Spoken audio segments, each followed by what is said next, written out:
जी, अस्सलाम वालेकुम बेटा। लास्ट वीडियो में मैंने आपसे मिस्टेक्स डिस्कस की थी जो स्टूडेंट्स अक्सर करते हैं डेरिवेटिव्स में। अब इंटीग्रेशन में जो मिस्टेक्स होती हैं उनके बारे में बात करते हैं। टाइम ज़ाया नहीं करते, चैनल को सब्सक्राइब लाजमी करिएगा, वीडियो को लाइक करिएगा और मुझे कमेंट में लाजमी बताइएगा आप में से कौन सा बच्चा कौन सी मिस्टेक कर चुका है। अच्छा जी, क्वेश्चन में लिखा हुआ है using differentials d y by d x find करें। अब d y by d x find करना आदत पड़ी होती है डेरिवेटिव फाइंड करने की, बच्चे फट से डेरिवेटिव फाइंड कर देते हैं। No, this is differential.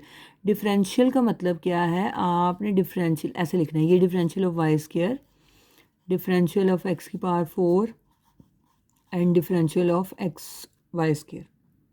With respect to x नहीं लिखना। अगर आप विद रिस्पेक्ट टू एक्स लिख देते हैं तो बेटा वो डेरिवेटिव होता है।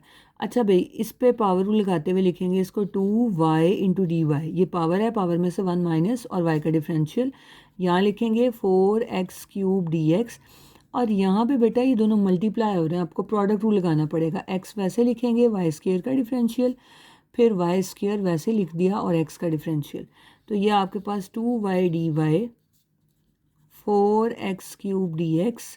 और यहाँ पे आप वाई स्क्वायर का जब डिफरेंशियल लेंगे तो ये आपके पास 2y डी वाई बनेगा और ये x भी है साथ, तो मैंने ऐसे डायरेक्ट लिख दिया। अच्छा जी, अब d y by d x find करना है। ये इसमें डी वाई है, इसमें डी वाई है। वाई वाली टर्म्स जो हैं वो मैंने एक तरफ शिफ्ट कर दी और जो एक्स स्क्वायर वाली टर्म्स हैं उनको हम दूसरी तरफ शिफ्ट कर देते हैं। शिफ्ट करने के बाद आपने क्या करना है, यहाँ से आप 2y कॉमन ले लें तो अंदर आपके पास 1 माइनस एक्स बनेगा। 2y के साथ साथ डी वाई भी कॉमन आएगा। यहाँ से डी एक्स कॉमन लें, y square minus 4x cube d x. अब आपने फाइंड करना था d y by d x. ये इधर आके डिवाइड हो जाएगा, y square minus 4x cube over 2y into 1 minus x is your answer. अच्छा भाई, अगली मिस्टेक, ट्रिग्नोमेट्रिक फंक्शन के इंटीग्रल। साइन एक्स की इंटीग्रेशन आप सबको पता है minus cos x plus c होती है। अक्सर बच्चे सी ऐड नहीं करते, माइनस नहीं लगाएंगे। साइन 2x की इंटीग्रेशन इस फॉर्मूले के अकॉर्डिंग होती है माइनस कॉस 2x प्लस सी।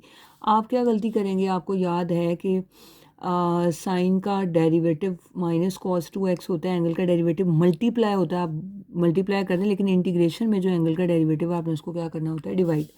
तो एक क्वेश्चन और लिखती हूँ, जैसे आपके पास लिखा हो कॉस 2x इंटू 2।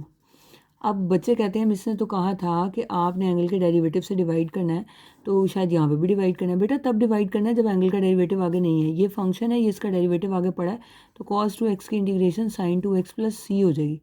एंगल का डेरिवेटिव जो है ना वो आगे मौजूद होना चाहिए, अगर मौजूद नहीं है तो आप उसको डिवाइड कर लेंगे। इसी तरह से देखते हैं, जैसे सीकेंड स्क्वायर 3x की इंटीग्रेशन करनी है, तो अब 3 नहीं है तो एक काम तो आप कर सकते हैं 3 से मल्टीप्लाई डिवाइड कर लेंगे। दूसरा आप क्या कर सकते हैं, इसकी integration tan 3x over 3 plus c कर दें। अच्छा जी, अगली मिस्टेक, एक्सपोनेंशियल फंक्शन में क्या मिस्टेक्स होती हैं। एक्सपोनेंशियल फंक्शन के इंटीग्रल्स में सबसे पहले देखें, एक्सपोनेंशियल फंक्शन की इंटीग्रेशन तब होती है जब उसकी पावर का डेरिवेटिव आगे मौजूद हो। अगर नहीं होगा तो क्या करना है मैं बताती हूँ। वैसे तो मैंने इंटीग्रेशन पे काफ़ी डिटेल वीडियो बनाई थी, आप इंटीग्रेशन की पूरी प्लेलिस्ट देख सकते हैं।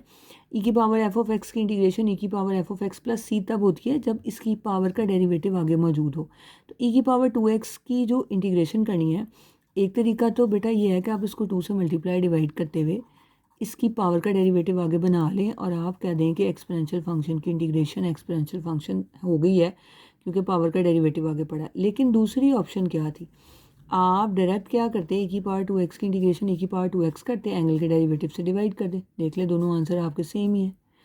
अब जैसे ये मैंने आपके पास लिखा है, तो ई की पावर एक्स स्क्वायर की इंटीग्रेशन करनी है, इसकी पावर का डेरिवेटिव 2x है, यहाँ x पड़ा हुआ है, तो 2 से मल्टीप्लाई किया और 2 से डिवाइड कर दिया। तो अब आप देखें ये एक्सपोनेंशियल फंक्शन है, इसकी पावर का डेरिवेटिव आगे मौजूद है, तो इसका आंसर ई की पावर एक्स स्क्वायर प्लस सी आ जाएगा। सी लाजमी ऐड किया करें, अक्सर बच्चे आप में से सी ऐड करना भूल जाते हैं। नेक्स्ट देखें, derivative of integrals of inverse functions. ये याद रखेगा कि इनवर्स फंक्शन की डायरेक्ट इंटीग्रेशन नहीं होती। आपको इसके साथ एक 1 लिखते हुए इस पे इसको फर्स्ट डेरिवेट, इसको फर्स्ट और सेकंड फंक्शन कहते हुए आपको इसकी इंटीग्रेशन हमेशा क्या करनी पड़ेगी, बाय पार्ट्स।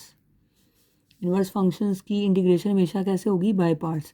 पहला फंक्शन लिखेंगे, दूसरे फंक्शन की इंटीग्रेशन करेंगे। मैंने वीडियो बनाई थी, आप मेरा लेक्चर देख सकते हैं इंटीग्रेशन बाय पार्ट्स का, काफ़ी स्टूडेंट्स के लिए हेल्पफुल है।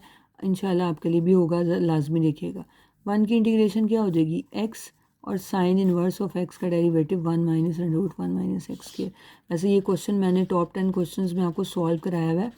मैंने एक वीडियो बनाई थी जिसमें मैंने इंटीग्रेशन के सारे टाइप के जो फंक्शंस हैं ना उनकी इंटीग्रेशन स्टूडेंट्स को एक्सप्लेन की थी। मैंने -2 से मल्टीप्लाई डिवाइड क्यों किया है, क्योंकि पावर के बगैर डेरिवेटिव इसका -2x होता है।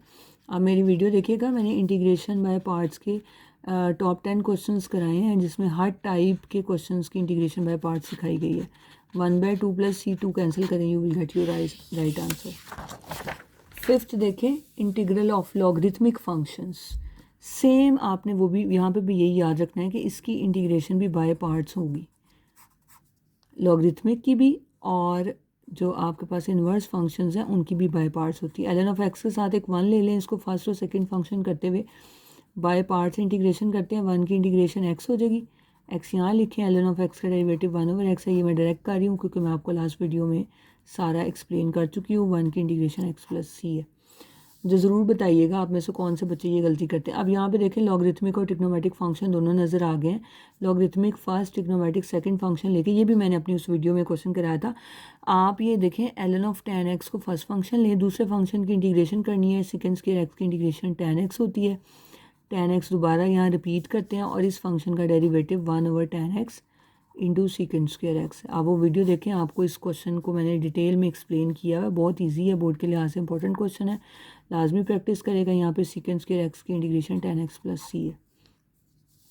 अगली मेजर मिस्टेक जो डेफिनेट इंटीग्रल में करते हैं, डेफिनेट इंटीग्रल में आपके पास लिमिट आ जाती है। आपने फंक्शन की इंटीग्रेशन करने के बाद upper limit minus lower limit, पहले ऊपर वाली लिमिट पुट करनी होती है, माइनस लोअर लिमिट पुट करनी होती है। जैसे x² की इंटीग्रेशन x³/3 है, आपने इसमें लिमिट पुट करनी है 1 से 2, तो बेटा पहले 2 पुट करें x की जगह, 2^³/3, 1 पुट करें 1^³/3, दिस विल बी 8/3 माइनस 1/3, तो you will get 7/3। Sign x की इंटीग्रेशन करनी है, साइन एक्स की इंटीग्रेशन माइनस कॉज एक्स है, और माइनस को बाहर रखते हुए आपने ब्रैकेट लगा के लिमिट लिखनी है। अक्सर बच्चे इस माइनस को साथ लेते हैं तो फिर उनको सिंप्लीफिकेशन में मिस्टेक्स होती हैं। अपर लिमिट पुट करें, इसकी क्या हो जाएगी, π/2 माइनस कॉज माइनस π/2, और आपको पता है कॉज की वैल्यू तो 0 होती है, तो आपका आंसर इसमें क्या आ जाएगा, 0। नेक्स्ट देखें, 7th मिस्टेक। मुझे लाजमी बताइएगा कमेंट करके कि आप में से कौन से स्टूडेंट कौन सी मिस्टेक को रिपीट करते हैं ज़्यादा। 7 देखें, area under the curve find करना है। सबसे पहले कर्व का एरिया फाइंड करने के लिए आपने इसमें y को 0 पुट करना होता है। तो y को 0 पुट करने का मकसद क्या है कि पहले तो आप x की वैल्यूज़ फाइंड कर लें। तो यहाँ से आपके पास x की वैल्यूज़ 3 वैल्यूज़ आती हैं। जब आपके पास x की 3 वैल्यूज़ बेटा यहाँ पे आ गई हैं और आपने area under the curve find करना है, तो आपने पहले ग्राफ ड्रॉ कर लेना है। यहाँ पे मैंने 0 लिखा, 1 2 -1 और -2।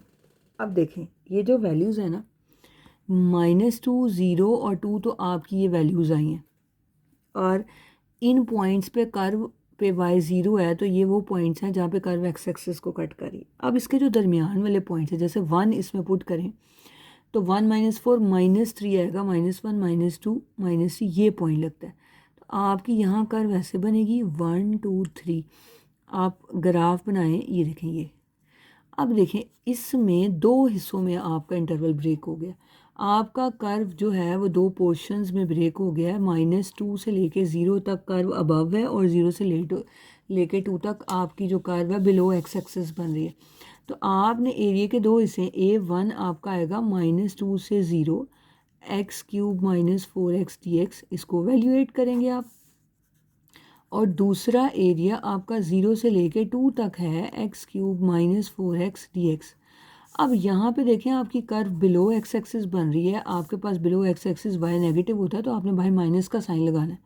फिर आपने इसको वैल्यूएट करने के बाद आपने टोटल एरिया कैसे बेटा फाइंड करना होता है, आपने इन दोनों एरियाज़ को ऐड कर देना है। और ये याद रखिएगा जो कि कभी भी नेगेटिव नहीं आएगा।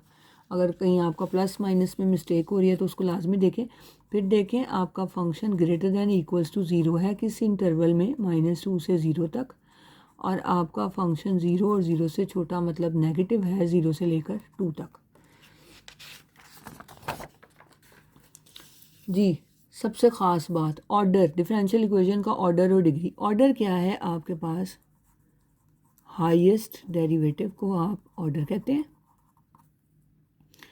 And power of highest derivative degree है। ये देखें कैसे, जैसे ये देखें इस इक्वेशन में आपके पास हाईएस्ट डेरिवेटिव सेकंड डेरिवेटिव है तो इसका ऑर्डर क्या है 2, और इसी की जो होल में पावर है वो 1 है तो इसकी डिग्री क्या होगी आपके पास 1 होगी। अच्छा जी, ये मुझे लाजमी बताइएगा कि इस बच्चे को इसमें कन्फ्यूजन थी, अब उसकी क्लियर हो गया, मुझे कमेंट में लाजमी बताइएगा।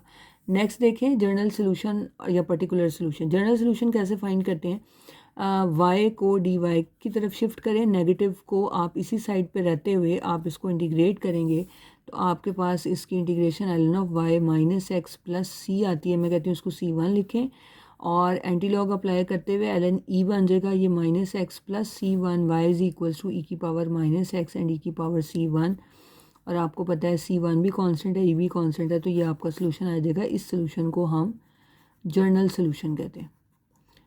ठीक है, अब पर्टिकुलर सोल्यूशन में क्या होता है, आपको कंडीशंस दी होती हैं, इन कंडीशंस को बेटा कहते हैं इनिशियल कंडीशंस।